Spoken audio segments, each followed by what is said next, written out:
오늘은 어, 전반기 강의에서 다음 시간이 중간 평가잖아요. 그 뭐냐? 잠깐 공유 중지할게요. 학생들이 다 있을 때 일단 얘기를 해야 되는데 이메일로도 공지를 할게요. 그 클래스룸에다가 그 다음 주 시험 보는 교실, 원래 저희 강의가 그 강의로 예약된 교실이 있거든요. 추동에.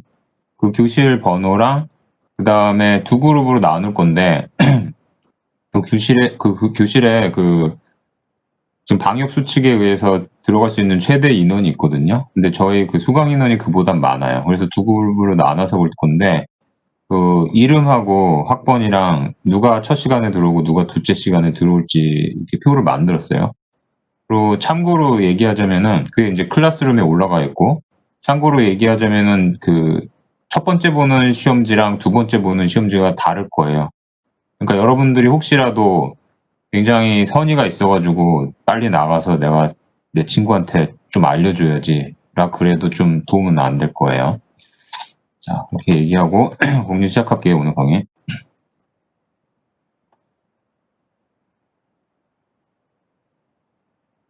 오늘 강의가 이제 전반기 마지막 강의인데, 지난 시간과 마찬가지로 지지난 시간까지 이제 배웠던 구법들이 후대로 갈수록 나중에 개발이 된, 나중에 적용된 구법이잖아요. 이건 역시 굉장히 나중에 적용된 거라고 생각하시면 돼요. 오늘은 이제 조립식 구법에 대해서 얘기를 할 거고, 조립식 구법이라는 것은 어떻게 보면 큰 틀에선 구법이지만, 이전까지 우리가 구법을 나누었던 그 정의, 역시 그런 것들도 조립식을 만드는 구법으로 적용이 될 수가 있어요. 그래서 그러니까 이거는 구법이라고 얘기할 수 있지만 어떻게 보면은 현장에서 건물을 짓는 과정에 어떻게 지을 것인가? 어떤 그 조달 방식하고도 연관이 된다고 볼 수가 있어요. 자, 개요를 보면은 미리 공장에서 제작을 하는 거죠. 저희가 처음에 얘기했지만은 처음에 얘기하지 않았구나. 그 건설 공사라는 것은 대부분 그 현장에서 야외에서 공사가 진행이 되잖아요. 그랬을 때 날씨도 그렇고 뭐 차량이 뭐 갑자기 차가 밀려서 레미콘 트럭이 오는데 시간이 지체돼도 될 수 있고 여러 가지 변수가 있거든요. 그런 것을 이제 위험이라고 그러고 리스크라고 그러고 그런 거를 감안을 해서 공정이 짜여지고 그리고 공사비가 계산이 된단 말이에요. 그리고 그렇게 야외에서 공사를 한다는 얘기는 그 기온이라든지 뭐 그 바람, 뭐 풍속 같은 거 그런 게 변할 수도 있고 뭐 심지어 정말 지진이 날 수도 있고요. 여러 가지 변수가 있기 때문에 균일한 품질을 보증하는 할 수 있는 그 한도가 굉장히 낮아요. 근데 공장에서 제품 생산할 땐 그렇지 않죠. 뭐 예를 들면 반도체 공장을 상상해 보면 거의 뭐 먼지 하나도 없는 그런 공간을 환경 조건을 유지를 해서 균일한 품질의 제품을 생산을 할 수가 있잖아요. 그게 인제 공장에서 생산하는 어떤 물품을 만드는 방식이랑 그 야외에서 뭔가 만드는 그 방식의 차이예요. 아주 커다란 차이죠. 근데 그 조립식이라는 것은 공장에서 미리 만들기 때문에 균일한 어떤 품질을 유지하는 장점이 있어요. 그리고 뭐 자동차 만드는 것처럼 트랙에 딸려 가지고 순서대로 계속 반복 작업을 하니까 보다 빠르고 효율적으로 여러 가지 제품을 만들 수 있는 장점이 있죠. 근데 여기서 여러분들이 기억해야 되는 것은 이 조달 방식하고도 연관이 된다고 그랬는데 그 조립식 설계를 하려 그럴 때는 설계자가 먼저 설계를 하고 그래 갖고 설계 도서가 완성이 되면 그걸 가지고 건축주가 입찰을 뭔가 열어 가지고 여러 가지 그 참여자를 모아서 그 사람들이 공사비랑 그다음에 어떻게 공사를 하겠다 보다 구체적인 정보를 가지고 서로 경쟁을 해서 낙찰자를 뽑는 그다음에 시공에 들어가는 그 방식, 그런 조달 방식하고 큰 차이가 나요. 조립식 그 방식은 처음부터 물건을 만들 사람하고 이야기를 하면서 설계를 진행하는 특성이 있어요. 아예 설계자가 우리가 알고 있는 설계만 하는 사람이 처음부터 빠질 수도 있고요. 아예 처음부터 물건을 만드는 사람하고 얘기할 수도 있는 거죠. 그래서 예를 들어 여러분들이 자동차를 주문을 한다 그랬을 때 자동차 설계하는 사람한테 먼저 의뢰를 하고 설계 도면을 가지고 자동차 만드는 회사 가서 자동차를 만들진 않잖아요. 처음부터 자동차 만드는 회사가 만든 제품을 가지고 여기 옵션 요렇게 바꾸고 요런 식으로 해서 약간의 어떤 변조하는 정도거든요. 그건 어떤 극단적인 사례예요. 처음부터 조립식 방식은 물건을 만들 사람이 설계 과정에 참여하는 특성이 있어요. 그러다 보니까 어 그렇지 않은 전통적인 조달 방식은 설계자가 설계를 하고 그게 일종의 건축주의 요구 조건이 된 다음에 그다음에 시공자를 선정을 해서 시공 계약을 하거든요. 그러니까 시공 계약이라는 것은 내가 지금 설계도 이렇게 너한테 줬는데 이 조건대로 하지 않으면 안 된다라는 조건이 시공 계약 조건이에요. 그래서 굉장히 분쟁을 염두에 두고 맺는 게 인제 계약이니까 그 관계라는 게 그 시공자와의 관계라는 게 어떻게 보면 굉장히 분쟁을 염두에 두고서 서로 따질 거 다 따지는 관계죠. "이거 안 했어. 저거 왜 안 했어?" 이런 식으로 따지고 "그러면 넌 돈을 물어." 이런 식으로 가는 게 그런 방식인데 처음부터 제작자랑 같이 얘기를 하며 소통을 하면서 설계를 하게 되기 때문에 서로 배려를 하고 서로 같은 배를 탄 그런 조달 방식의 특성이 있어요.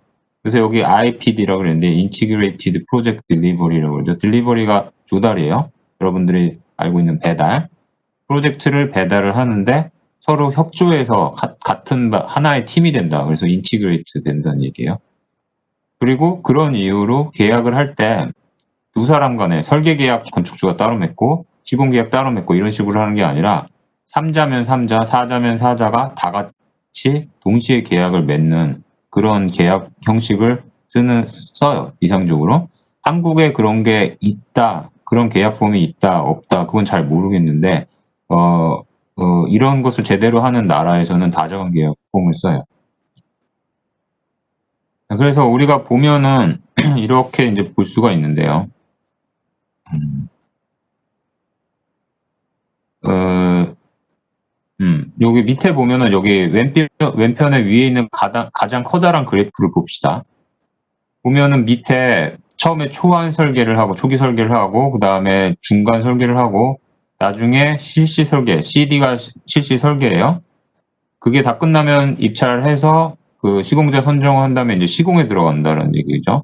그래서 인제 나중에 프로젝트가 완료가 되는 건데 서로 팀이 합해지는 그 정도를 보면은 서로 의사소통하고 이렇게 협의해야 되는 그 정도를 보면은 초기에 굉장히 높다가 나중에 점점 낮아진다는 얘기예요. 무슨 얘기냐면 나중에는 이미 다 결정이 된 거기 때문에 서로 협의할 필요도 없이 아주 빠르게 프로젝트가 진행이 될 수 있다는 얘기인 거예요. 근데 처음에는 굉장히 많이 이야기를 하면서 진행이 된다는 얘기죠. 그게 지금 어떤 그 프리팹 방식, 조립식 그 공정의 특성이고 다른 유형의 어떤 전통적인 조달 방식이라든지 그런 것은 이 그래프가 전혀 다르게 나타날 수가 있어요. 처음엔 협의가 거의 없고 그냥 순수하게 디자인 혼자서 앉아서 그리다가 그게 어느 정도 디자인 도서가 발전이 되면 그다음부터 점점 협의를 많이 하고 뒤로 갈수록 협의가 점점 늘어나는 방식이 있어요. 그렇게 되면은 뒤로 갈수록 속도는 더 늦어질 수가 있는 거죠. 그런 차이가 있고요. 그리고 인제 오른편에 지금 맨 아래 사람 얼굴이 이렇게 그려져 있는 표를 보면은 그 조립식 방식은 오너, 오로 돼 있는 거, 건축주나 아키텍트나 컨트랙터, 그 시공사 3 명이 다 어떤 동일한 관계에 있는 계약에 있다라고 볼 수가 있는데 왼편 같은 경우는 오너가 각각의 건축가나 아니면은 그 컨트랙터한테 각각 계약을 맺는 요런 방식으로 다르다는 거예요, 계약 방식이. 여러 개로 나눠 있다라는 거. 자 그리고 여기 현장에서 보통 시공을 한다 그랬는데 그건 온사이트라고 볼 수가 있고 공장에서 하면은 현장을 떠나서 다른 곳에서 만들잖아요. 그러니까 오프사이트죠. 그래서 우리가 지금 보는 그 조립식은 오프사이트에 해당되는데 시간이 지남에 따라서 돈이 얼마나 소모가 되냐를 봤을 때 오프사이트를 가게 되면은 시간이 연장된다 그래서 공비가 치솟지 않는다는 얘기예요, 그렇게 많이. 반면에 현장에서 작업을 하게 되면은 빨리 끝내야 되는 이유가 현장에서 오래 가설 설치하고 거기서 현장에서 인원들이 머물면서 공정이 늘어나면 늘어날수록 돈은 많이 증가할 수밖에 없어요. 그래서 공정표가 굉장히 중요하고 보통 시공 현장에서 공정표대로 제 시간 안에 딱딱 맞춰 가지고 짓는 게 굉장히 돈하고 밀접한 연관이 있어요. 근데 이 그래프가 올라가다가 어느 시점에 떨어지잖아요. 그건 어떤 이치냐면은 이런 거는 어떤 거냐면은 혼자서 아예 팀이 아니라 어떤 아저씨가 섬에 가 가지고 돌을 잔뜩 모아 가지고 돌 가지고 이상한 뭐 담도 만들고 자기만의 세상을 만든다. 그게 뭐 수십 년 걸릴 수도 있죠. 근데 그런 경우를 얘기하는 거예요. 그런 경우는 뭐 돈이 많이 들지 않잖아요. 뭐 재료도 그렇고. 아예 시간에 대한 개념이 없는 그 시점 어느 한계가 지나면 시간에 대한 개념이 없어지면서 돈하고 상관이 없게 돼요. 자, 그래서 다음 넘어갈게요. 프리팹 부재 유형을 봤을 때 뭐 이걸 여러 가지로 우리 나눠 볼 수 있을 텐데 일단은 이게 비내력이냐 내력 부재냐. 내력이라는 건 어떤 구체의 어떤 일부가 되냐. 비내력이라는 것은 얘를 허물어도 건물은 무너지지 않는 부분이 프리팹이냐 뭐 그런 거죠. 그래서 내력 부재 뭐 바닥 벽체 지붕 예를 들어서 목조주택 같은 경우 그리고 벽돌로 마감을 했다. 뭐 그런 것들. 내력 부재 여러 가지 내력 부재 모듈이 있고요. 비내력 부재 같은 거는 이제 대표적으로 커튼홀 같은 경우죠. 커튼홀은 무게를 떠받치지 않는 벽이기 때문에 유리벽도 만들 수가 있고요.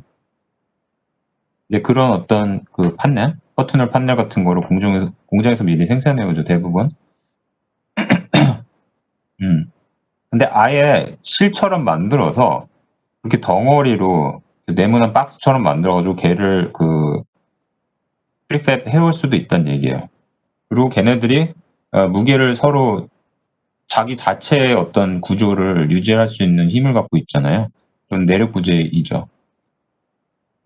지금 보면은 내력 부재인데 덩어리로 돼 있지 않고 조립식으로 다 나눠 있는 경우 벽이면 벽, 바닥이면 바닥 이렇게 나눠 있어 가지고 이걸 가지고 현장에서 조립하는 방식 여러 가지 방식이 있어요. 판재를 가지고 이렇게 만들 수도 있고 벽, 바닥 뭐 이런 식으로 쌓을 수도 있고 기둥, 보, 그 위에 바닥판 이런 식으로 쌓을 수도 있고요.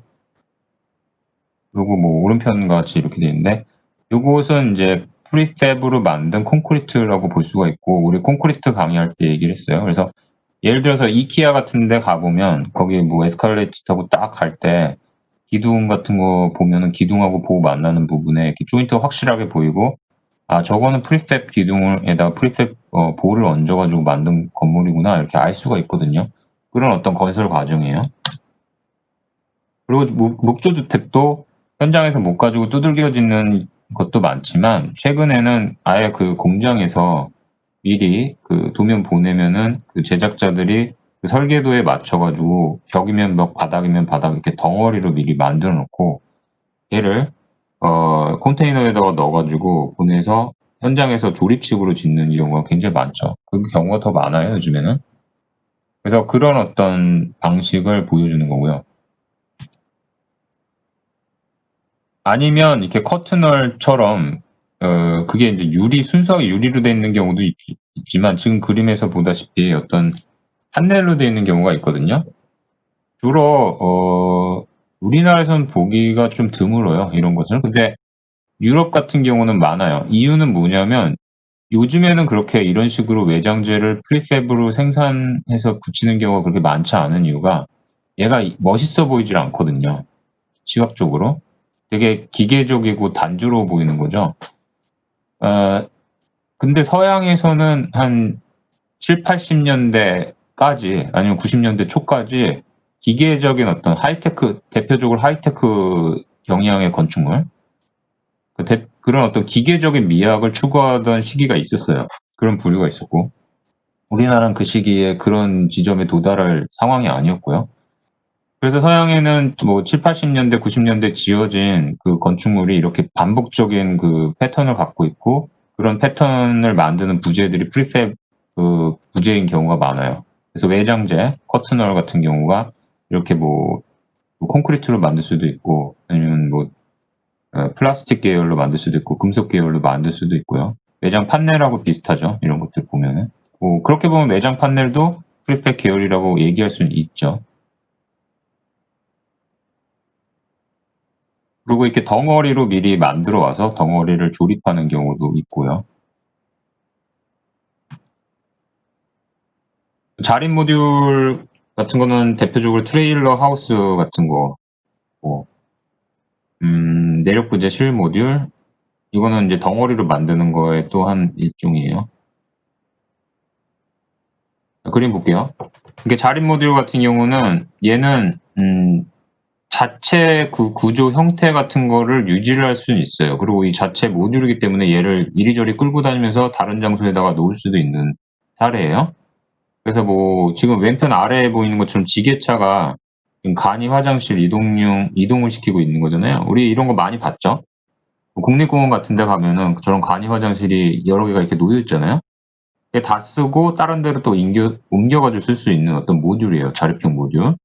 그리고 저렇게 오른편 위에 있는 것처럼 남극에 있는 어떤 남극 기지가 있다.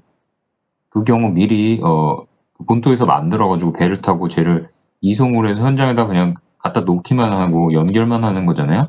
프리팹이고 자립 모듈이에요. 그런 것들이 여러 개 있다는 얘기죠. 반면에 얘네들을 이렇게 모듈이 모듈인데 서로 싸울 수가 있는 거. 그래서 그만큼 위에 어떤 다른 모듈이 올라가더라도 무게를 지탱할 수 있는 거. 대표적으로 뭐 레고 블럭 같은 거죠. 그렇게 만들어진 경우도 있어요.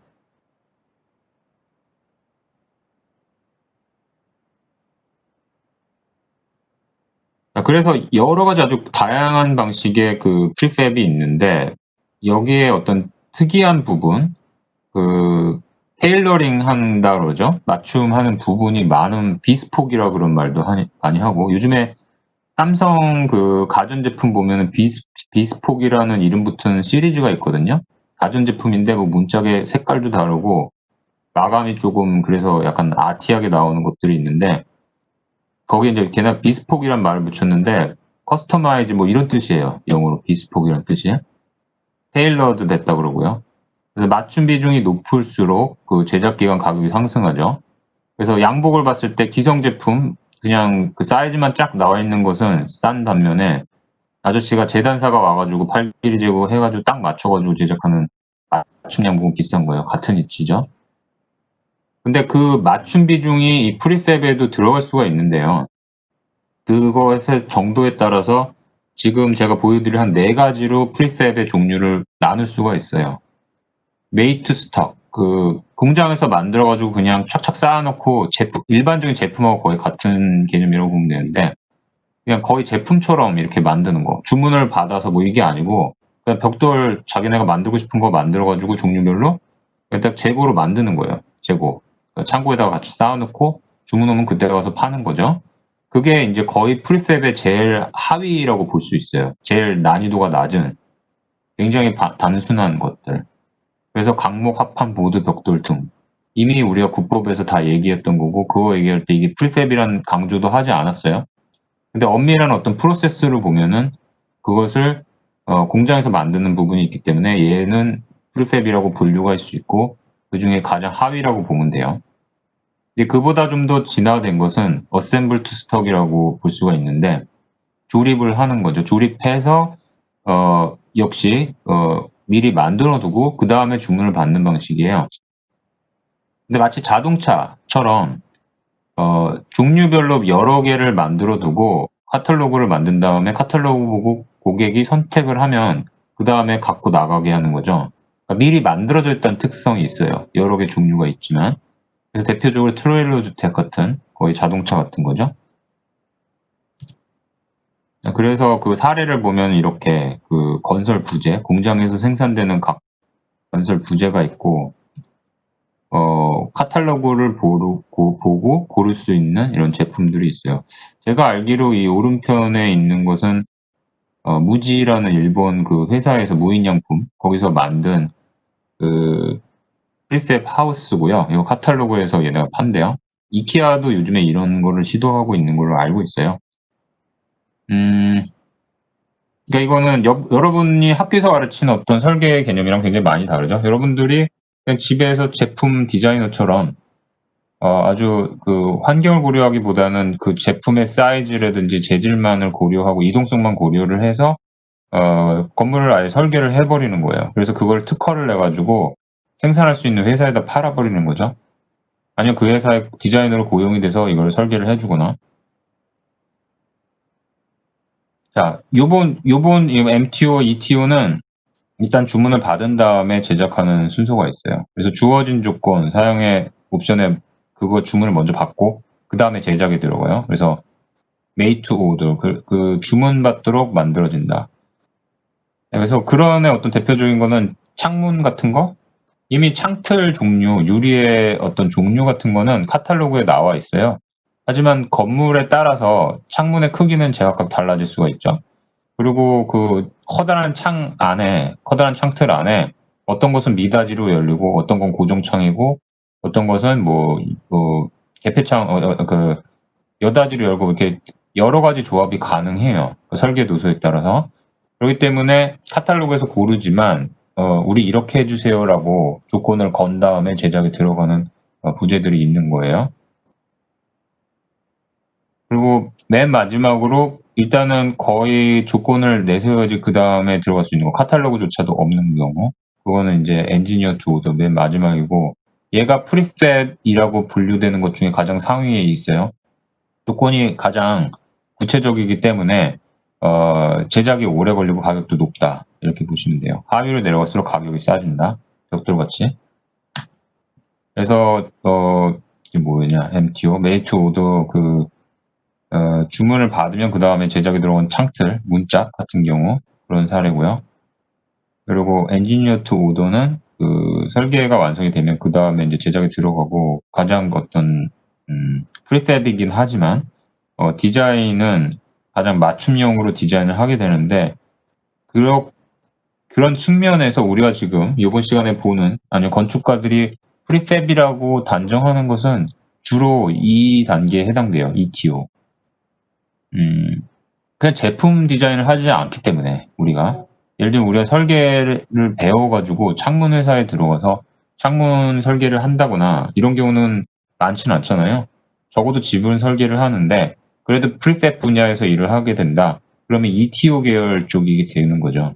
뭐 컨테이너 하우스라든지 이동형 주택이라든지 그런 거를 설계를 하게 되는 경우가 많이 있을 거예요. 그래서 이거에 대해서 왼편 그래프에 대해서는 이미 이야기를 했고, 오른편 그래프를 보면은 이 네 가지 유형 중에서 상위로 갈수록 그 어 특별하게 설계돼야 되는 부분이 점점 비중이 많아지고, 그만치 비례해서 돈과 시간도, 설계의 어떤 제작 기간도 길어진다는 얘기예요. 자, 근데 한편으로는 맞춤 제작하는 어떤 구법 자체에 대한 변화가 있어요.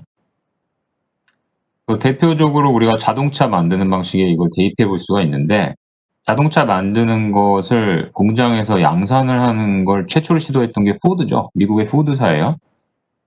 그래서 예를 들면은 찰리 채플린 영화 중에 모던 타임인가? 그런 영화가 있거든요. 거기 보면은 채플린이 공장에 취직해 가지고 막 그 스패너 가지고 뭐 조이면서 이렇게 앞에는 이렇게 컨베이어 벨트에서 물건이 계속 왔다 갔다 하고 그걸 조이면서 얘가 거의 기계처럼 약간 정신이 이상해져 가지고 웃기는 장면 같은 게 나오는 게 있어요. 그러니까 희화한 거죠. 당시에 공장 노동자들의 어떤 그 스트레스라든지 작업 환경을 희화한 건데, 그 배경이 되는 그 컨베이어 벨트에 물건이 실어 나르고 그래 가지고 반복적인 작업을 해서 어 빠르고 싸게 제품을 양산할 수 있는 시스템을 포드라 그래요.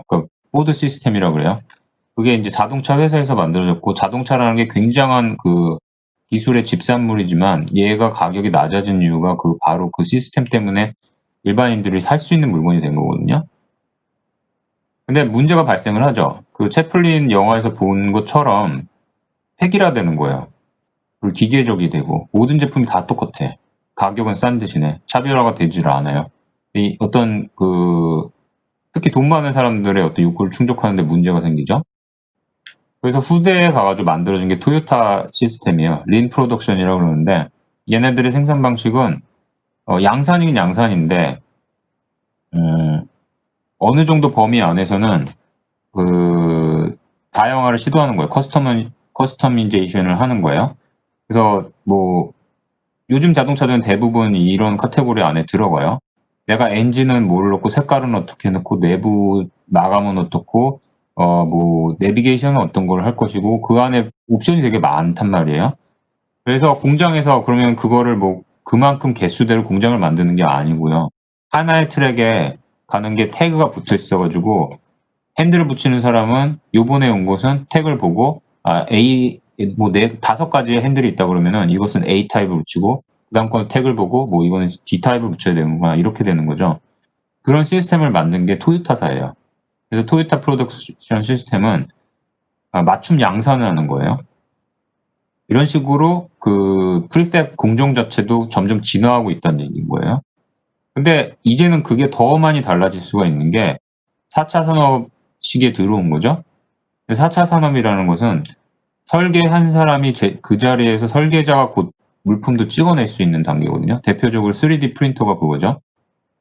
그러니까 3D 프린터라는 것은 프린터 각자 집에 다 있잖아요. 내가 여기다 타이핑하면은 그걸 바로 출력할 수 있는 게 프린터죠. 근데 3D 프린터는 그냥 활자를 출력하는 게 아니라 물건을 찍어내는 거잖아요. 그래서 내가 설계를 한 것을 아직은 나오지 않았지만 내 옆에 집채만한 프린터가 있다. 글로 그냥 바로 전송을 해보면은 집이 바로 나오는 거예요. 그 과정에 뭐 입찰이 있거나 콘트랙터가 있거나 그런 과정이 없어요. 그냥 내가 그냥 여기서 다 실시 설계까지 해버리고 바로 출력하기 때문에 내가 곧 시공업자가 되는 거예요. 그리고 내가 지금 나라고 지칭하는 사람이 건축주 따로, 시공자 따로, 설계자 따로가 아니라 그냥 각각의 개개인이 될 수가 있는 거죠. 업역의 구분조차도 없어지는 시기예요. 거기서 건축가들이 뭐 위기감을 느낄 수도 있고 아니면 반대로 이건 나의 기회라고 느낄 수도 있어요. 그러니까 잘 알아둘 필요가 있는데 4차 산업혁명은 인공지능 기반으로 자동화된 어떤 그 프로세스를 거치고 설계, 제작, 시공이 한 단계에서 이루어지는 시기다. 그런 변화가 지금 이루어지고 있는 거죠. 그래서 큰 틀에서 봤을 때 어쨌든 건축 설계에서 프리팹 비중이 점점 높아지고 있는 건 사실이에요. 그래서 왼편에 보면은 지금 그 공사 현장을 보여주는데 도면을 보면서 시공업자들하고 설계하시는 분들하고 같이 의논을 하고 있어요, 현장에서. 그러니까 오늘 공정에 들어갈 때 설계는 어떻게 해야 되겠다. 그리고 설계에 따라서 어떻게 이거를 조립을 해야 되겠다. 그리고 시공업자들도 자기들이 아이디어를 내요. 그래서 이걸 뭐 샵 드로잉이라고 그러는데 보통 제작을 위한 도면이 있거든요. 그건 시공업자들이 직접 그리는 건데 그런 식으로 자기들도 뭔가 계획을 세워서 같이 의논하면서 진행을 하는 특성이 있고 반면에 이게 초창기의 포드 시스템 같은 경우는 계속 똑같은 것을 반복하는 옵션이 없었던 그런 시기가 있었던 얘기고요. 그리고 몇 년 전에 요즘 어떤지 모르는데 위키하우스라는 어떤 그룹이 있었는데 얘네들은 건축가는 아니었어요. 근데 얘네가 했던 것은 합판을 이렇게 재단 CNC 커팅할 수 있는 제작 도면을 만들어서 그것을 보내 가지고 세계 각국에 있는 CNC 커터가 있는 곳이면은 그 도면을 가지고서 그 위키하우스 도면대로 잘라낸 다음에 조립을 하면 어 건축가가 도면 들고 그 출장지로 가 가지고 거기서 현장에서 업자 섭외해 가지고 짓는 과정 없이 그냥 그 나라에 있는 로컬 가게에서 그냥 직접 어 부재를 생산을 해서 그냥 조립만 하면 바로 집이 만들어지는 그런 프로세스를 시도한 그룹이 있어요. 요즘 이게 잘 됐는지 못 됐는지 모르겠어요. 왜냐면 이게 약간 맹점이 있는 게 CNC 커터가 있어야 된다는 얘기죠. 아프리카 오지 같은 데 뭐 지을 수 있다 이렇게 표방을 했지만 아프리카 오지에 CNC 커터가 있어야지. 그리고 합판도 있어야 되는데. 그럴 바에야 뭐 그게 있는 곳에서 만들어 가지고 배를 컨테이너에 해 가지고 그냥 보내 버리는 게 더 쌀 수도 있거든요. 위키하우스가 약간 맹점이 있었어요. 지금 잘 진행이 되고 있는지 모르겠는데. 그리고 CNC 3D 프린터라는 게 뭐 기계팔, 로보틱 암스 뭐 이런 것들이 굉장히 우리가 알고 있는 거 이상으로 굉장히 많이 다양하고 특히 뭐 공학 공대가 굉장히 유명한 외국의 대학교들은 그런 것들에 대한 실험이 굉장히 다양하게 이루어져요. 그래서 왼편 위에 보면은 어떤 그 안에 들어가는 철망, 그 RC 구조 안에 들어가는 철망 같은 거를 아예 기계가 이렇게 직조를 해가지고 여기다 박아놓고 그 다음에 콘크리트 타설하는 경우도 있고, 아예 정말 반죽을 만들어서 프린터처럼 이렇게 하는 경우도 있고, 실제로 중국에서 이렇게 해서도 집 많이 짓고 하는데, 저는 솔직히 의문이라고 생각을 해요. 왜냐면 그 벽이라든지 지붕의 단면 같은 걸 보면 단열재 있고 방수층 있고 굉장히 다양한 재료로 이게 돼야 되는데, 저 하나의 노즐에서 그렇게 다양한 재료가 저렇게 쌓고 적층 방식으로 해가지고 그거를 면밀하게 하기는 오히려 안 좋은 것 같거든요. 그게 다 통합된 저런 어떤 메스 블록은 만들 수 있겠지만, 저게 단열 성능이라든지 뭐 방수 성능 같은 게 여러 가지 기존 합성 재료만큼 효율적이진 않을 거예요. 그래서 그냥 아직 저건 실험 단계고, 저런 어떤 실험의 과정 끝에 이게 정말 실제 적용될 수 있고 기존의 전통 방식을 대체할 수 있는 결과가 나올 것이냐, 저는 그건 의문이에요. 근데 어쨌든 이런저런 실험이 있고, 실제로 뭐 오른편 아래처럼 아예 그 페이빙 블럭을 이렇게 벽돌을 갖다 저 기계에다가 다 그냥 집어넣으면은 자기가 알아서 맞췄고 저렇게 패턴을 해서 카페트처럼 까는 기계도 있대요. 근데 실제 저 기계의 가격이 사람의 저 벽돌을 페이빙 깔아놓는 가격에 비해서 수지를 만들 수 있을지, 그거는 의문인 것 같아요. 딱 저 사이즈만 할 수 있을 것 같거든요, 저 기계는. 자, 어쨌든 우리가 지금 있는 그 4차 산업혁명이라는 건 바로 이 그림에서 보다시피 저렇게 조그만 그 에펠탑, 장난감처럼 보이지만 그것은 그냥 스케일의 문제지, 저 프린터가 만약에 뭐 100배 크기다, 그럼 정말 에펠탑 크기로 될 수도 있는 거죠. 그래서 내가 그냥 그려가지고 바로 물건을 만들어내는 시기가 지금 시기란 얘기예요. 양산형 모델이 여러 번 시도되었고, 대부분 성공적인 케이스가 업자들의 시도가 더 많아요. 제작자들의 시도, 건축가들의 시도보다는. 업자들의 특성은 이거는 곧 돈하고 연관되는 거죠. 내가 물건을 만들어서 팔아야 돼요. 라면 회사에서 라면을 만들 때, 뭐 여러분들 요즘에 텔레비전 많이 나오잖아요. 그 편스토랑 뭐 그거 이런 것도 있던데. 그러니까 편스토랑 같은 경우는 편의점에서 팔 수 있는 제품을 개발을 하는 게 모토죠. 너무 사치스러운 제품이라든지 너무 맞춤이 많은, 비중이 많은 제품을 만들어도 맛은 아무리 좋다 그래도 얘는 상품성은 떨어지는 거예요. 마찬가지죠. 그래서 라면 회사라든지 아니면 그런 제품 만든 전문가가 있는 이유가 아주 소량의 딱 적당한 것만 가지고 그 가격에 많이 팔릴 수 있는 그 딱 중간 지점을 찾아내는 거거든요. 업자들은 그게 목표예요. 그래서 양산형 어떤 사례를 보면은 업자들이 만든 게 성공한 게 더 많고요. 건축가들은 아무래도 요리사에 해당되기 때문에 더 이상적인 재료를 가지고 가장 맛있는 음식을 만들려고 노력해요. 그래서 상품성은 떨어지게 되는 거죠, 양산 그 범주 안으로 가게 되면은.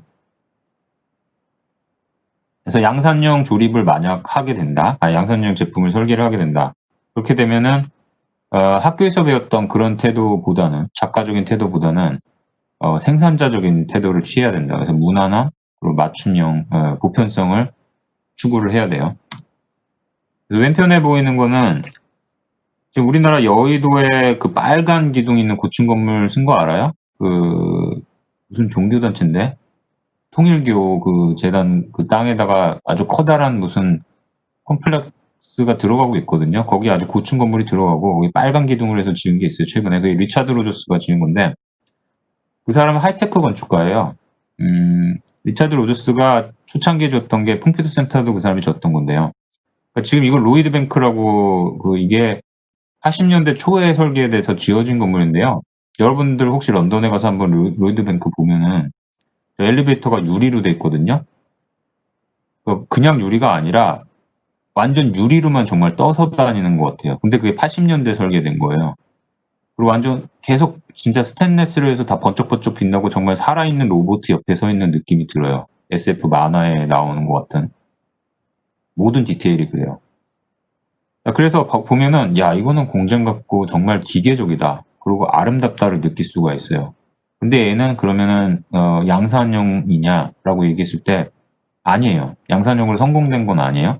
왜냐면 여기는 나사못 하나, 엘리베이터 하나, 유리판 하나 모두 다 다른 곳에 쓰는 게 아니라 딱 이 작품만을 위해서 사실상 설계가 된 거예요. 기계적인 미학을 보여주기 위해서. 그래서 이건 그냥 고급 요리사가 만든 요리랑 마찬가지인 거죠. 그래서 기계적인 미학을 추구하지만 건축가의 태도는 굉장히 작가적이고 그래서 나온 작품이기 때문에 얘는 양산에 적합하다고 볼 수는 없어요. 근데 반면에 오른편에 보이는 저 미국의 그 조립식 목조주택은 말 그대로 양산형이고 엄청 성공을 했기 때문에 저게 그 미국의 어떤 교회 마을에 가보면 다 저런 식으로 집이 돼 있는 거죠. 오늘날까지. 그 안에는 아주 단순한 여러분들이 이미 배웠지만 못으로 강목을 박아가지고 한다. 그리고 카탈로그를 만들어서 한 5가지 견본을 보고 색상만 정해서 주문을 하면 그 회사에서 한 10명도 안 되는 직원들이 조립식 부재를 가지고 뚝딱거리면서 몇 주 안에 다 집을 완성시켜주는 아주 효율적인 시스템이 있었던 거죠. 그래서 저게 양산에 성공을 해요. 그리고 이건 업자의 마인드로 한 거죠. 거기까지 어떤 설명이었고, 역사를 살펴보면은, 영국이 이제 식민지를 하고 식민지를 하다 보니까 이제 그 문명이 발달하지 않은 곳에 가서 수탈을 하는 게 식민지잖아요. 아프리카 같은 데 가가지고, 인도 같은 데 가서,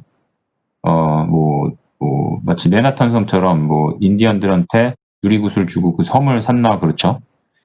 그런 식으로 거의 사기에 가까운 건데, 기계 문명, 더 앞선 문명이 그 후발자한테 가가지고, 야만 문명에 가가지고 사기를 치는 게 이제 식민지인데, 거기 가가지고 이제 플랜테이션 농장을 하려면, 거기에 그 사람들을 관리할 인력도 있어야 되고, 나름대로 현대적인 시스템이 있어야 돼요. 관리자만을 위한. 그래서 거기에 이제 뚝딱 하면서 그런 어떤 효율적인 시스템을 만들어야 되니까, 그런 건축물 같은 경우는 영국에서 미리 만들어서 배를 타고서 보내는 거죠. 그러면 집을 정말 다 지어가지고 보낼 수는 없어요. 걔가 어느 식으로든 해체가 돼야 되고, 그래서 현장에서 조립이 돼야 돼요. 그러니까 이때부터 이미 조립식 건축에 대한 고민을 했단 얘기예요. 그래서 주로 영국 사람들이 처음에 고민을 해서 개발을 했고, 미국, 호주 같은 데 이런 게 다 간 거죠. 그리고 조립식 주택에 대한 어떤 고안도 영국 사람들이 제일 먼저 하긴 했어요. 근데 어느 시기부터는 미국이 그것을 이어받아서 실제로 적용을 가장 많이 한 나라가 되죠. 골강판도 미국에서 만들었고, 그 골강판에다가 아연 도금 입혀가지고, 우리가 지금 갈바니제이션을 한 거죠. 그래서 이게 좋은 지붕재가 될 수가 있었고요. 군 막사에도 외장재로 많이 썼고.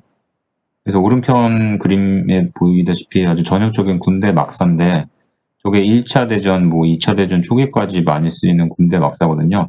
양철 그 골강판으로 받게 돼 있죠. 그래서 한 번에 만들 수가 있었고, 왼편같이 초기에 어떤 영국 사람들이 만들어낸 목구조 프리팹 방식, 조립식 방식이에요. 그리고 이미 우리가 봤지만 아마 철골 얘기할 때 조셉 팩스턴 얘기했던 것 같은데, 수정궁이라고 있어요. 그 엑스포 건물. 굉장히 화려하고 거대하게 영국에서 엑스포를 했고, 여왕의 요청에 의해서 온실 만들던 팩스턴이 아주 커다란 스케일의 그 수정궁을 만들죠. 그리고 그렇게 빨리 효과적으로 만들 수 있었던 것은 다 똑같은 사이즈의 그 제품 부재를 공장에서 찍어낸 다음에 현장에서 조립했기 때문에 아주 커다란 사이즈를 만들 수가 있었던 거고, 그런 방식으로 조립식 병원도 만들었었고, 그리고 그 IC 기술을 선도했던 헤네비크사 같은 경우는 모듈 어떤 주택도 만들었었고요. 이런 식으로 사례가 있고, 미국에서는 이제 그 서부 개척을 하면서 들판에다가 집을 짓는 경우가 굉장히 많았고, 그러다 보니까 어디선가 만들어 와서 거기서 조립하는 게 가장 효과적이었겠죠. 그래서 조립식 목조주택이 있었어요. 그래서 심지어 알라딘 홈이라는 회사에서 카탈로그를 뿌린 다음에 거기서 주문을 하면 이 목조주택을 전국으로 배송하는 시스템이 20세기 초에 있었던 얘기죠. 오늘날도 여러분들 지마켓 카탈로그에서 주문할 수 있는 주택이 있지는 않잖아요. 아까 본 것처럼 무인정품에서 최근에 나왔다라는 그런 시도를 하고 있다는 걸 볼 수가 있는데 사실상 역사를 거슬러 올라가면 20세기 초에 이미 이런 게 있었던 얘기죠. 그리고 르꼬르비제 역시 르꼬르비제의 어떤 그 유명한 스트로앙 주택도 스트로앙 주택이라고 이름 붙인 이유는 스트로앵이라는 그 자동차 회사 공장에서 만들어지는 거잖아요. 그러니까 주택도 그렇게 만들고 싶어가지고 그런 개념으로 비슷한 이름을 붙였어요. 르꼬르비제가 자기 설계 작품에. 근데 문제가 있어서 이게 실제로 많이 양산되지 않았는데 이유는 아예 그러면은 공장에서 프리팹 해가지고 부재를 조립할 수 있는 식으로 상세도 잡고 이렇게 갔으면 좋은데 그냥 설계만 똑같을 뿐이지 짓는 것은 그냥 현장에서 타설해가지고 짓는 전형적인 RC 방식을 택하다 보니까 그럼 못하러 그 설계안을 채택을 하겠어요? 또 다양한 설계안을 채택할 수가 있는데 그러다 보니까 이게 그렇게 많이 적용되지는 않았어요. 그래서 르꼬르비제 엘리트 건축가죠. 얘 사례는 실패한 사례고 양산에 오른편 아래 이게 집장사 아저씨죠. 알라딘 키트홈에서 했던 건 성공한 사례. 계속 이런 식으로 그 명함이 나뉘는데 한쪽에는 아티스트가 서 있고 한쪽에는 그냥 장사꾼이 서 있어요. 성공의 명함이 나뉘어요 여기서. 독일에서는 어떤 그 집합주거 단지도 나오고 이 경우 굉장히 빠르게 시공이 됐다 그래요. 그리고 그 유명한 버미스트 플러가 아까 사진에 이미 나왔지만 스테인레스로 지은 어떤 자립식 구조물 주택 모듈도 만들었었고요. 이것 역시 해체와 조립이 가능했다 그래요. 그래서 이 독일에서 지금 보이는 이 끔찍한 아파트 단지, 우리나라 뭐 이촌이라든지 반포에 지어진 아파트랑 거의 비슷해요. 인동 간격이 더 넓은 경우고 더 일찍 지어진 사례인데 이 경우는 성공한 사례예요. 성공했기 때문에 우리나라의 그 대한주택공사 그 80년대에 지어졌던 아파트들이 다 이렇게 생겼죠. 그게 뭐 과천이건 반포건 어디건 다 이렇게 지었거든요. 성공한 사례고요. 근데 밑에 있는 그 다이맥 지원 그 주택 같은 경우는 이건 실험작이고 영화에는 나오지만 실제로 우리가 보기는 드문 어떤 작품이죠.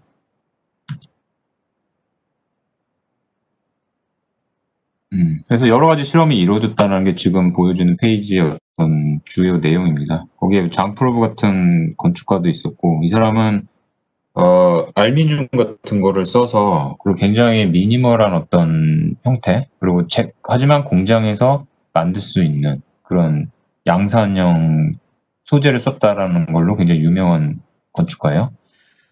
그래서 이런 어떤 사례들이 있었고 왁스만 그 스페이스 프레임 할 때도 나왔었는데 이 사람은 또 역시 그 녹조 조립식 주택 시스템도 개발을 했고요. 이런 식으로 사례가 여러 가지 있었어요. 그래서 성공은 했지만 겉에서 봤을 때 얘가 무슨 자동차처럼 천편일률적이지 않고 약간씩 변화가 있다. 그러면 그 제품은 건축가가 보기에도 만족스럽게 성공한 사례라고 볼 수가 있어요. 그래서 오른편에 있는 사진 같은 경우는 얘네는 그래도 어떤 뭐 물론 색깔 때문에 착시 현상일 수도 있지만 어느 정도 조합을 여러 가지를 시도할 수 있는 시스템이에요. 그리고 아까 이미 나왔던 레빗타운이라는 게 미국의 아주 유명한 주택 단지인데 이게 어떤 사례가 돼요. 그게 이때 이제 1950년대부터 지어졌다라는 거. 목수들이 가서 빨리 후다닥 짓고 할 수 있는 그런 카탈로그 주택. 그리고 화물용 컨테이너 우리가 알고 있는 것이 55년에 만들어져요. 그 이전에는 없었어요. 이 컨테이너 시스템이. 그래가지고 이렇게 조립식 시스템이 있었고 처음에 컨테이너 박스가 만들어졌을 때 이런 형태였고 이게 오늘날까지 계속 지속이 되고 있죠. 그리고 레빗타운은 사실은 카탈로그에 있는 어떤 상품을 그 마을을 칠 때 입주자들이 거기서 나는 A 타입, 나는 B 타입 이렇게 해가지고 자기 땅에다가 주문을 하면 한 번에 쫙 업자들이 지어줬던 그렇게 형성된 마을이에요. 그리고 트레일러 주택 미국에서 굉장히 많이 있었고 주로 노동자들이 값이 싸기 때문에 이용을 했어요. 그리고 그 엘리트 건축가들도 프리팹을 이용한 기계적인 미학 실험을 계속했고, 특히 영국에서 그런 시도가 많이 있었고요. 그러다 보니까 뭐 리차드 로저스 같은 사람이 영국에 그런 걸 짓는 거죠.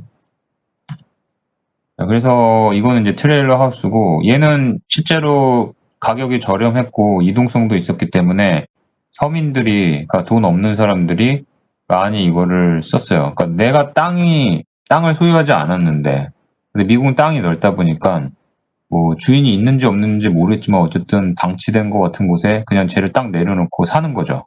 스캐터가 되는 거예요. 그래가지고 몇 년 사는 동안 아무도 안 오면은 아예 바퀴 빼버리고 거기에 이제 눌러 앉는 거예요. 그리고 법적으로 제가 알기로는 스캐터 같은 경우는 몇 년간 이상 점유를 하면 선진국 같은 경우는 그 사람들이 또 권리를 인정을 해줘요. 그래서 집시촌 같은 게 이제 만들어지는데, 그런 또 배경에 이런 트레일러 하우스가 있었고, 그런 면에서 이 유닛 시스템은 성공했다고 볼 수가 있는 거죠. 프리팹으로. 반면에 뭐 제임스 스털링 같은 엘리트 건축가는 이런 어떤 기계적으로 찍어내고 굉장히 당시로서는 고상한 어떤 디자인을 했고, 나름대로 굉장히 기계적인 미학이 뛰어났는데, 몇 년 지나면 이게 이 영국 사람들 스스로 너무 싫어하는 건축물이 돼요. 대부분의 스털링 작품은. 그러니까 너무 획일적이고 인간미가 떨어지기 때문에. 그리고 이거는 당시에 뭐 굉장히 좋은 회사죠.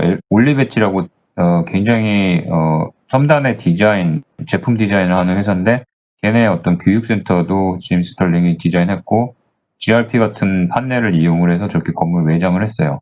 당시에는 저게 뭐 되게 번쩍번쩍하고, 야, 건물이 자동차 같네? 그리고 멋있네? 라고 생각했겠지만, 오늘날 시점에서 보세요.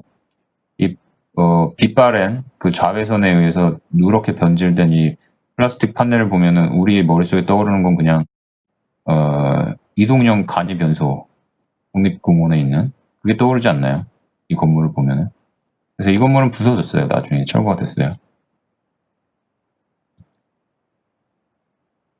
근데 건축가마다 굉장히 달라요. 루이카는 정말 물성을 정말 잘 이해하는 건축가였고, 이 사람의 작품을 보면은 이게 프리팹으로 지어졌다? 이렇게 놀랄 만한 그런 작품도 있어요. 그러니까 여러분들이 프리팹의 그 공정이라든지 특성을 잘 이용을 하면 전통적으로 보이는 건축물, 그러니까 예뻐 보이는 건축물을 지으면서도 효과적으로 할 수가 있어요. 단가는 낮아지니까 일단. 반면에 너무 실험적으로 간 모세 사프디 같은 사람은 실험에서 끝난 건축물을, 실제로 사는 사람한테는 실패로 끝난 그런 건축물을 짓기도 하죠. 그래서 이거는 그 루이칸의 건물인데, 보세요. 이 옛날에 지어졌지만 일단은 RC 구조로 해서 골조를 만들고 거기다가 조적조로 해서 지고 해서 이렇게 지어졌는데, 이게 다 각 부재가 프리팹으로 지어졌다 그래요. 예를 들어서 이게 굉장히 옛날 건물이지만 유리창호를 보면은 여기 코너까지 완전 유리로만, 벽돌하고 이 슬라브 사이가 완전 유리로만 있는 것처럼 보이거든요. 이런 것들은 다 상세예요. 상세로 해결을 한 거예요. 이것 없이, 그러니까 이거 보면은 여기 오른편 골조를 보면은 이 코너부가 지금 기둥이 여기 있는데, 코너에 보통 기둥이 박히기 마련이죠. 캔틸레버 보로 해가지고 보가 점점 테이퍼링 되면서 얇아졌죠. 끝으로 캔틸레버 끝에 갈수록. 그런 식으로 하중을 줄여 나가면서 모서리 부분에 기둥이 없도록 지금 설계를 한 거예요. 대신 얘는 굉장히 육중한 기둥이에요. 그래서 지어졌을 때 오히려 이렇게 유리로 떠 있는 이 경쾌함이 눈에 띄지, 육중한 기둥이 이렇게 눈에 띄는 건 아니거든요. 그러니까 아주 설계를 생각을 잘해서 한 거죠. 그래서 이게 뭐 옛날 몇십 년 전에 지어진 건물임에도 불구하고 아직도 굉장히 모던해 보이는 이유는 그런 그 감각에서 나오는 거예요. 건축가의 감각. 아까 제임스 스털링 이보다 훨씬 더 그 당시로서는 앞서가는 소재랑 기술을 썼음에도 불구하고 몇십 년이 지난 다음에는 거대한 화장실처럼 보이는, 지저분한 화장실처럼 보이는 건물을 지은가 하면, 이런 사람은 재료를 보면은 전통적인 재료처럼 보이는데 유리라든지 그런 어떤 전체적인 조합을 보면은 굉장히 세련된 보이는 결과물을 만들잖아요. 그러니까 그거는 굉장히 디자이너의 어떤 그 감성에 좌지우지 되는 겁니다. 반면에 이 젊은 건축가 당시에 사프티 같은 사람은 지금 굉장히, 여러분들 어떻게 보면 이 건물이 굉장히 특이하기 때문에 봤을 수는 있는데 문제가 많은 건물이에요, 실제로는. 이 건물의 컨셉은 저렇게 프리팹 모듈을 만들어서 딱딱 레고 블록처럼 쌓아가지고 저렇게 아주 재미난 공중에 떠 있는 것 같은 메스 구성이 가능하겠다 하고 했어요. 근데 문제 뭐였냐면은 모듈 자체가 아주 너무나 큰 모듈이었고요. 근데 제가 서로 위에 있는 모듈을 지탱을 하려면 얘가 덩어리로 한 번에 만들어줘야 돼요. 근데 얘가 RC 구조예요. 그럼 저렇게 큰 덩어리를 들어 올리는 것 자체가 너무너무 힘들었던 거죠, 크레인들이. 그래서 가격이 결코 싸지를 않았어요. 그리고 저렇게 복잡하게 쌓다 보니까 여러 가지 그 특이한 상세들이 나온 거예요. 반복적으로 똑같은 게 상세가 반복이 되면은 가격이 낮아지는데 상세가 너무 다른 상세가 너무 많았던 거죠.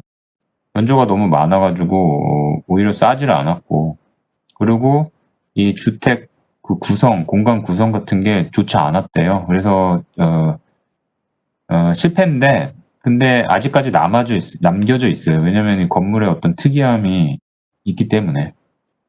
그런 건물들이 있어요. 예를 들면 세운상가 같이 문제가 많아요. 세운상가라는 건축물이 뭐 여러 가지 환경이라든지 문제가 많지만 어떤 기념비성, 건축적인 기념비성은 당시에 이런 시도를 했다.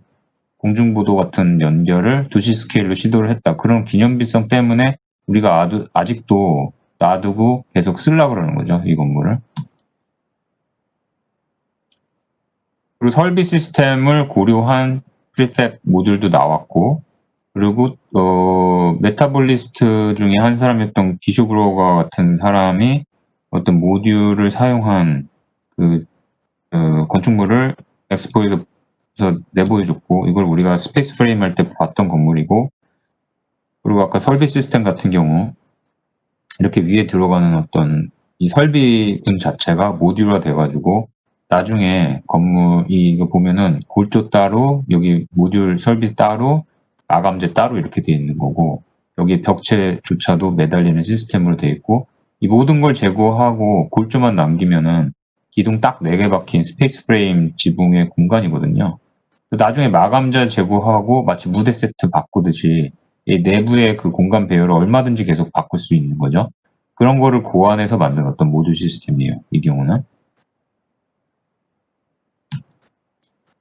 폴 루돌프라고 굉장히 그 당대 엘리트 건축가로 유명했던 사람이 있어요. 근데 이 사람은 마치 제임스 스털링처럼 만드는 건물이 몇 년 안에 이 사람의 명성이 사라진다면은 실제로 사는 사람들의 평가는 굉장히 안 좋게. 그래서 그렇게 후대 사람들이 기억할 때는 그렇게 좋은 건축가로 기억하지 않는 사람 중에 하나인데요. 이 사람이 설계했던 것 중에 그 오리엔탈 메소닉 가든이라고 있어요. 그래서 어떻게 보면 연립주택 단지인데 자신은 굉장히 그 자신감에 차가지고 모듈 주택을 했고, 그래서 어떤 경관을 연출을 했는데 사람들은 그걸 굉장히 싫어해서 이 단지 자체가 개토화가 됐고요. 근데 반면에 그 네덜란드 건축가 헤르만 헤츠버거 같은 경우는 비슷한 구법을 이용을 했는데 훨씬 더 사람에 대한 이해도가 높았어요. 그래가지고 오히려 골조만 최소화시켜서 제공을 하고 나머지 공간은 사람이 채우도록 그렇게 했어요. 그렇게 하니까 오히려 건물 자체 그 뼈대도 훨씬 더 보존이 많이 됐고 사람들이 그걸 그대로 보기를 원하는 경우도 되게 많았고요. 아직까지도 굉장히 잘 사용되고 있는 건물이에요. 자, 그래서 지금 보이는 건 폴 루돌프의 사례예요. 이 모델을 보고 그러면은 굉장히 세련되게 평면도 잘 짜여 있어요. 근데 얘를 프리팹 모듈로 만들어서 이렇게 저렇게 쌓을 수 있는 조합을 선정을 한 다음에 마치 레빗타운처럼 주문을 하면 그것을 그냥 거기다가 지어주는 태도를 취했더니 이 전체적으로 경관이 너무 천편일률적인 거죠. 심지어 레빗타운도 뭐 지붕의 방향이라든지 집의 색깔이라든지 그런 게 다 제각각인데 얘는 어쨌든 다 똑같은 방향을 취하고 있어요. 조합이 어떻든 간에.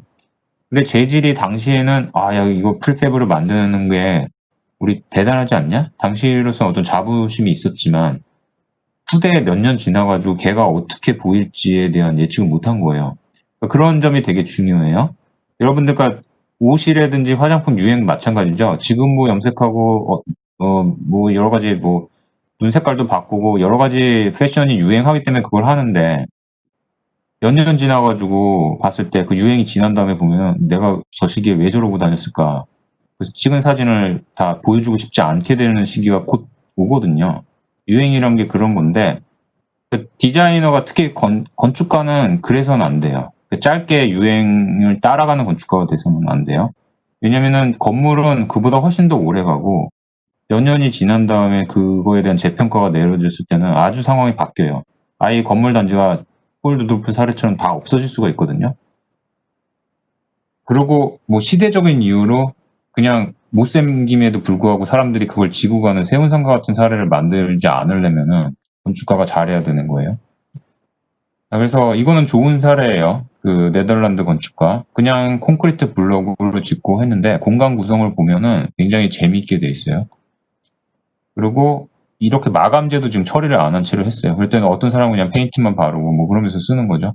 근데 거기에 식물이 들어가는 녹화된 부분이라든지 창호의 어떤 그 개방감이라든지 등등 같은 건 설계를 굉장히 잘 해놨어요.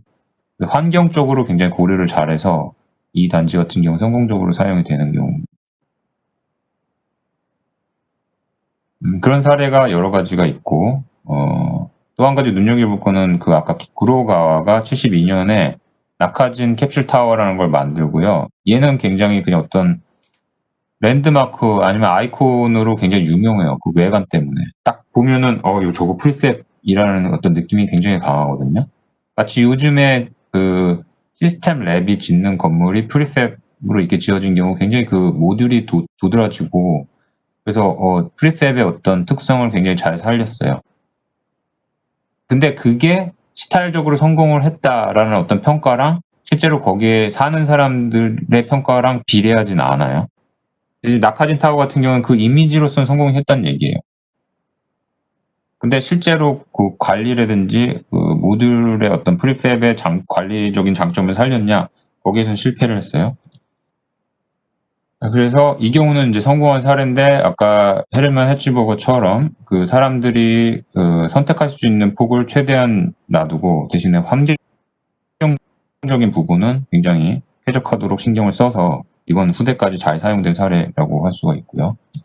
하지만 이 낙하진 타워 같은 경우는 이 모듈의 어떤 느낌은 확 와닿죠.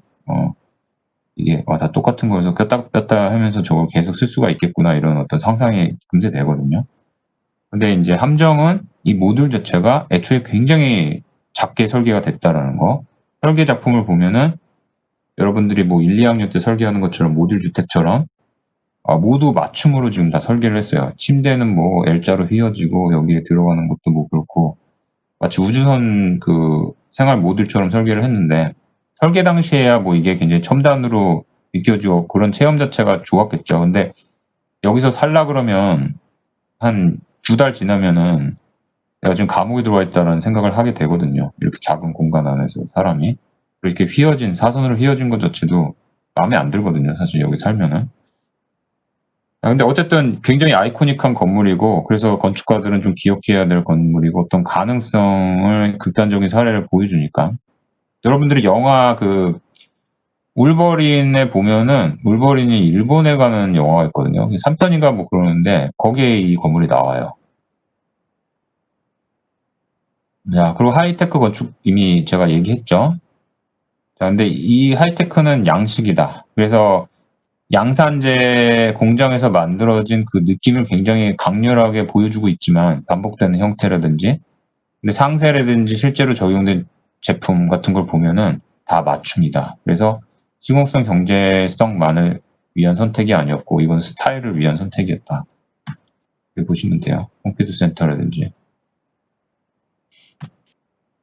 자, 거기까지고 오늘도 제가 좀 이동을 해야 되기 때문에 그냥 쭉 갈게요. 스트레이트로. 빨리 갈게요. 그 페이지가 그렇게 많지 않아요. 남은 게. 국법에 대해서 볼 텐데 공장에서 제작된 모듈을 현장에서 조립하는 거죠. 그 일부 구간만 나머지와 다른 국법을 적용해야 되는 상황, 그 다른 국법만 공장에서 제작할 수 있을 거예요.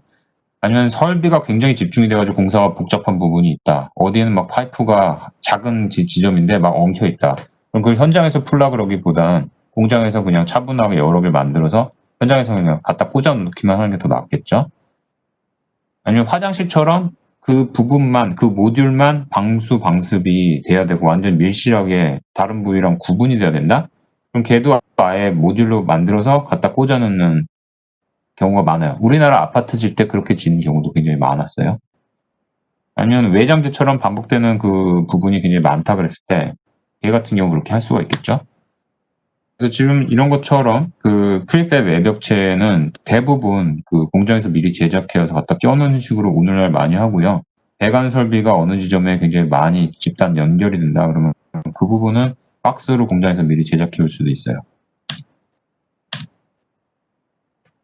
자, 모듈을 이제 프리팹 방식을 취하게 되면은 완성도의 한 95%까지 제작이 가능해요. 나머지 5% 현장에서 조립하면서 현장에서 해결이 돼야 되는 부분이고, 콘크리트 모듈 같은 경우는 무게가 너무 무거워가지고 사실상 효율성이 좀 떨어져요. 그렇기 때문에 실제로 우리가 건설 현장에서 보는 프리팹 모듈은 목조나 철골재가 더 많다. 근데 이동성도 고려를 해야 된다. 공장에서 지었으니까 얘를 현장까지 끌고 가야 되는데 그걸 차로 이동을 하겠죠. 그러면은 차로의 폭을 생각을 해서 최대 폭이 나오는 거예요. 컨테이너 박스처럼. 그래서 프리팹 모듈 하우스를 보면은 대부분 컨테이너 박스 사이즈랑 비슷해요. 이 폭이. 차로 이동을 해야 되니까. 목조 모듈을 사용을 하면 3층까지 보통 지을 수가 있고 그 짓는 구법은 공장에서 짓지만 플랫폼 프레이밍하고 거의 비슷한 방식으로 공장에서 미리 지어둬요. 그 다음에 이 덩어리로 이동을 하는 거고 철골조 같은 경우는 한 6층 이상까지 적층이 가능한데 이제 목조랑 다른 거는 뒤틀림 같은 게 없기 때문에 보다 정밀한 시공이 가능하다는 얘기죠. 가격은 더 비싸고 화장실 모듈을 미리 그 공장에서 제작해서 현장에 갖다 놓는 경우는 굉장히 전 세계적으로 많아요. 그러니까 얘는 화장실의 특징은 보통 평면에서 외곽부에 위치하는 게 아니라 중간에 위치하는데 보통 방수 처리 같은 거 방수 처리를 보통 건물 외벽 쪽에다가 많이 하잖아요. 근데 건물 한가운데, 평면 한가운데 있는데 여기 방수 처리를 해야 돼요. 그러니까 뭔가 곤란하죠? 그리고 물이 튀기는데 특히 한국 사람들 외국은, 입시 생활하는 서양 화장실은 바닥에 카페트가 깔려 있어요. 그리고 변기가 있어요. 마룻가 바닥에 깔려 있거나. 그러니까 물을 튀기고, 그래서 샤워실이 따로 있고, 욕조가 따로 있는 거예요. 근데 우리나라는 그렇지 않죠. 보통 바닥에 드레인 있잖아요. 그래서 우리나라는 습관이 화장실 습관이 그냥 물 뿌리면서 벽이든 천장이든 물 다 뿌리거든요.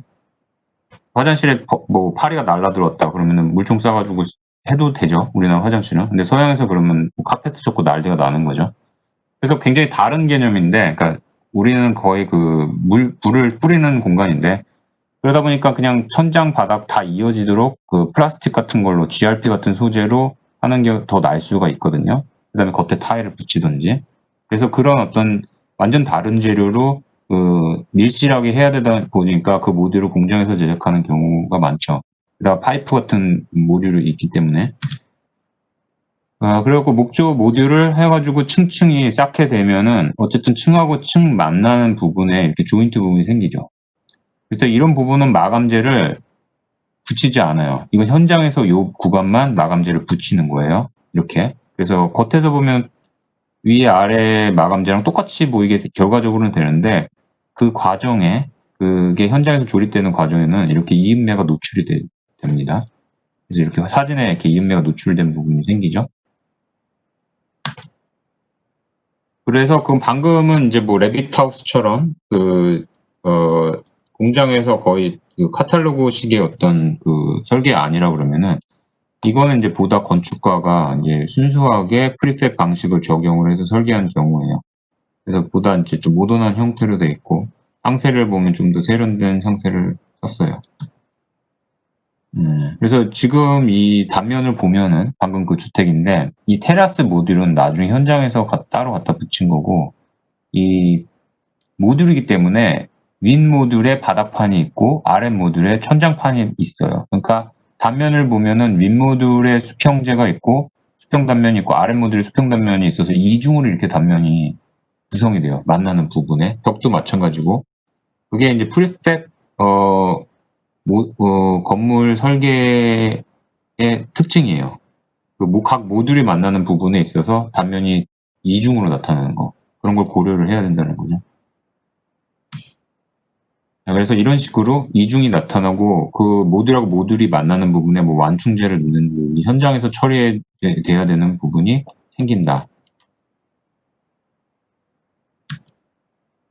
이런 식으로 이거는 프레임 골조를 만들어 놓은 다음에 프리팹 모듈은 자체 하중만 견디도록 설계를 해서 걔를 그냥 선반에 올리듯이 그냥 꽂아 놓는 그런 설계를 한 경우고요. 그래서 나중에 모듈을 빼고 다른 모듈로 동일한 사이즈지만 다른 재질로 되어 있는 모듈을 꽂아 놓을 수도 있는 거죠. 프레임은 계속 남게 되고. 자, 그래서 이렇게 확대해서 보면은 모듈이 뚜렷하게 떨어져 있는 걸 볼 수가 있어요. 그 밖에 외골조랑 이렇게 완전히 이격이 돼 있죠. 그래서 슬라이딩 식으로 해서 꽂아놓고 뺄 수 있고 뭐 이렇게 돼 있어요. 그리고 아까 얘기한 것처럼 화장실 같은 경우는 방수랑 그 단열까지도 생각을 해야지 결로가 안 생기겠죠. 그 밖에 있는 실하고의 그 온도차가 생길 수 있기 때문에 이런 식으로 공장에서 미리 만들어 온 다음에 얘를 그냥 그 시공할 때 크레인으로 들어 올려서 꽂아 놓는 식으로도 많이 해요. 시공할 때 화장실에. 그리고 컨테이너 하우스도 많이 보죠, 우리가. 근데 컨테이너에 대해서 좀 알아야 되는데, 큰 틀에서 화물용이 있고 건축용이 있어요. 근데 실제로 우리가 컨테이너 하우스 아니면 구조물이라고 해서 건축적으로 활용된 사례를 보면은 건축용으로 만들어진 사례보다는 화물용을 재활용한 경우가 더 많아요. 왜냐하면 화물용이 더 구조적으로 강해요.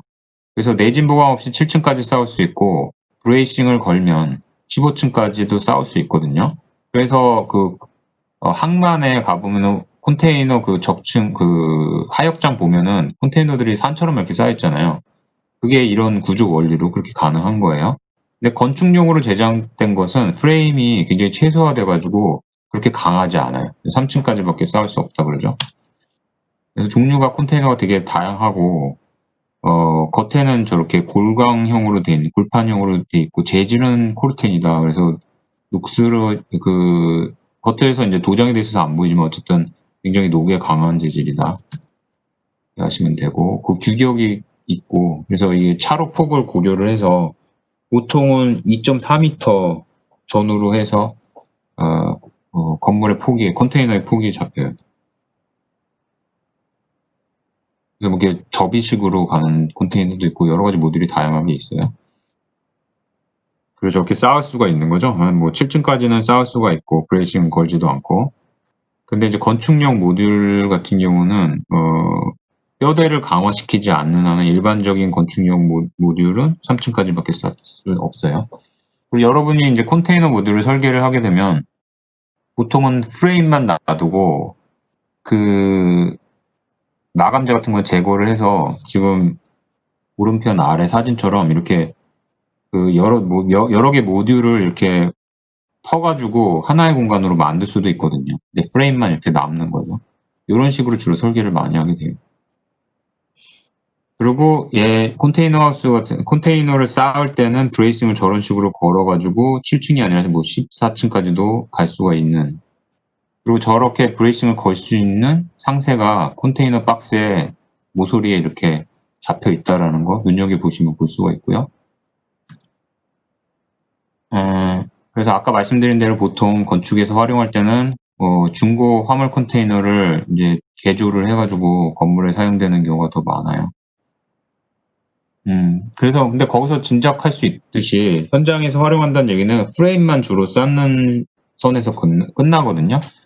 그러니까 프레임 골조가 완성이 됐으니까 그 다음에 마감 작업은 현장에서 돼야 되는 거죠. 물론 그걸 공장으로 가져와서 마감 작업까지 공장에서 마친 다음에 걔를 끌고 가지고 현장에서 조립하는 것도 방식이 될 수 있어요. 그래서 저런 식으로 보통은 프레임만 활용을 하고 아니면 공장에서 이렇게 마감재까지 붙여서 활용한다든지 이런 식으로 돼요. 그리고 얘를 쌓을 때 이제 순서를 보여주기 위해서 지금 사례를 올렸는데 이렇게 일단은 기초는 IC로 해서 이렇게 현장에다가 만들어야 되겠죠. 수평 수직도 맞춰야 되고 그 위에다가 얘를 이제 얹어가지고 골조를 얹는 거예요. 그래가지고 접착을 하고 그다음에 나머지 마감재라든지 그런 건 현장에서 이렇게 완성을 시켜는 거죠. 이런 식으로 공정이 간촐하게 되는 거예요. 단촐하게 되는 거예요. 마지막으로 조립에 대해서 볼게요.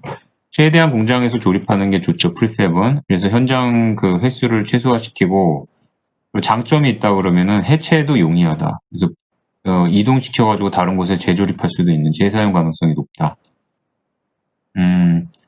그리고 그만큼 접합 부위 상세는 굉장히 중요하다. 그 접합 부위가 얼마나 좋냐에 따라서 건물의 수명이 좌지우지되는 거죠. 이동성을 고려를 하게 되면 차폭이 있기 때문에 2.4m가 가장 적절하고요. 그리고 철골처럼 무겁기 때문에 모듈의 그 크기라든지 그렇기 때문에 크레인을 동원하게 되는데 얘를 쌓을 때 그러다 보니까 양중 계획이 필요하게 되고요. 인양부 상세 모듈 자체가 덩치가 굉장히 크잖아요. 그러니까 얘를 크레인으로 할 때 어떻게 나눠가지고 뭐 트래버스로 해서 어떻게 들 것인가.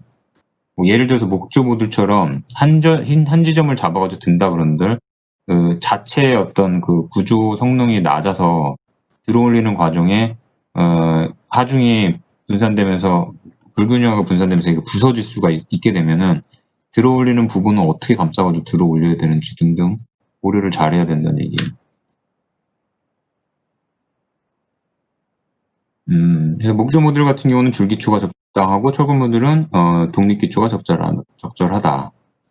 허용 오차도 해야 된다. 허용 오차라는 것은 이렇게 모듈하고 모듈을 크레인으로 들어 올려서 현장에서 이렇게 맞추는데 우리가 철골 기둥을 현장에서 맞출 때도 그 볼트랑 이렇게 만나는 부분을 슬라이딩 할 수 있도록 하거든요.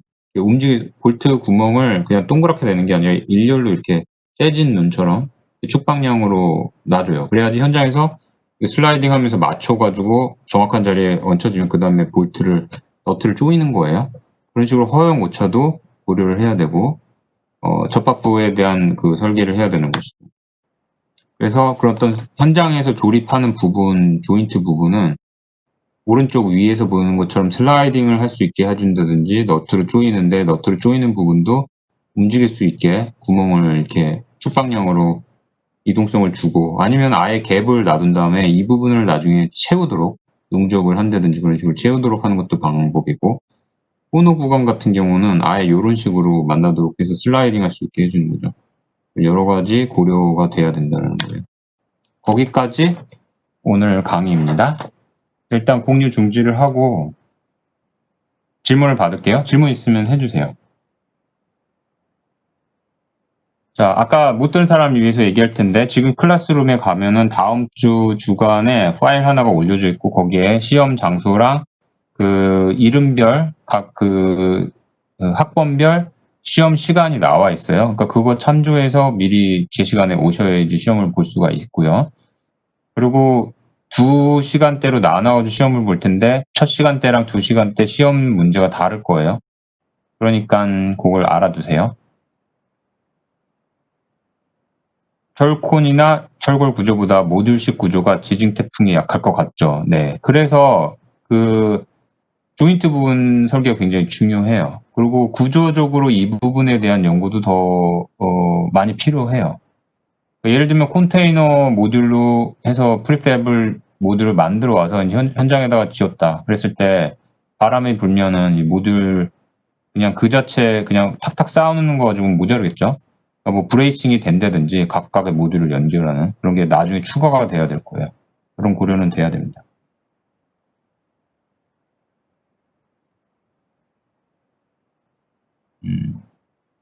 또 질문 없나요?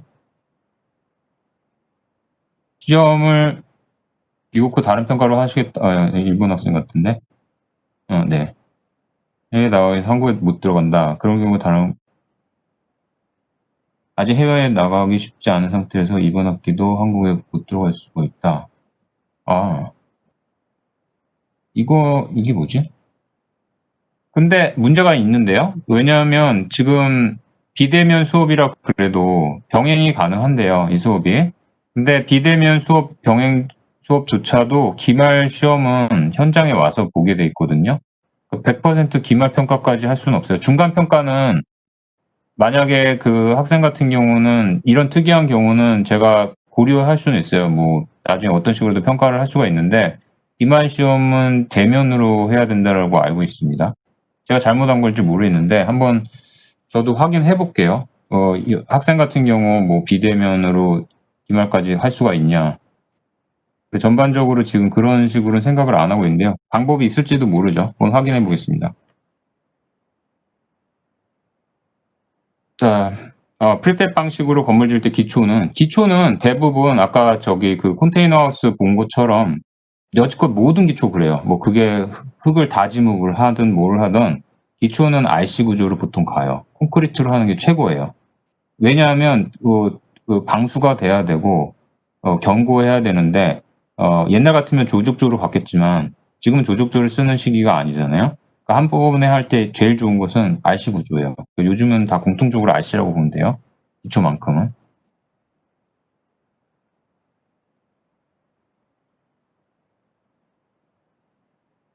자, 혹시 더 있나요? 어, 펜타돔.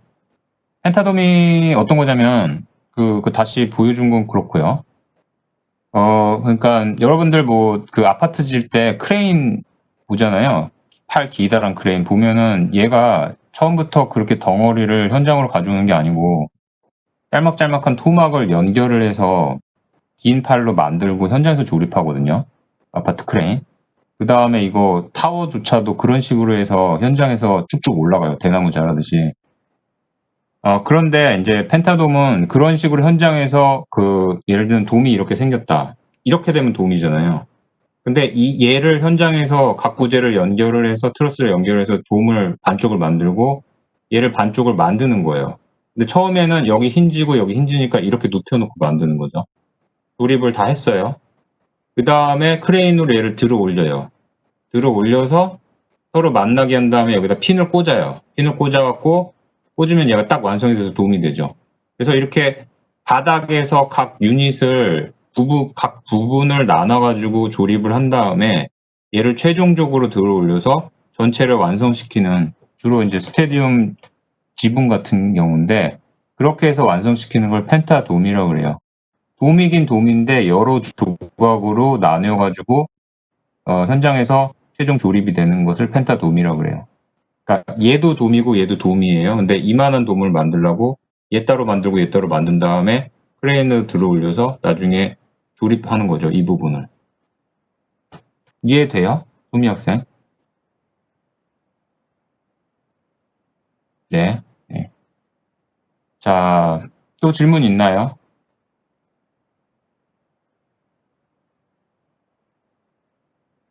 카운트다운 할게요. 10, 9, 8, 7, 6, 5, 4. 중간고사는 객관식이냐, 중간식이냐? 30문제인가 그런데, 4문제 빼고 다 사지선다 객관식이고, 3문제 정도는 단답식이고, 1문제는 서술식인데, 분량은 많지 않아요. 서술식은 그렇게 많지 않아요. 그러니까 분량이 그렇게 많이 채울 필요는 없어요. 그 정도로 구성이 됩니다. 자, 카운트다운 해볼게요. 질문해도 돼요. 카운트다운 하는 와중에. 10, 9, 8, 7, 6, 5, 4, 3, 2, 1. 그럼 오늘 여기까지 하고 다음 주 시험 볼 때 큐동에서 볼 거예요. 큐동 4층인가 그런데 꼭 그 클래스룸에 있는 파일 확인하세요. 다음 주에 보겠습니다.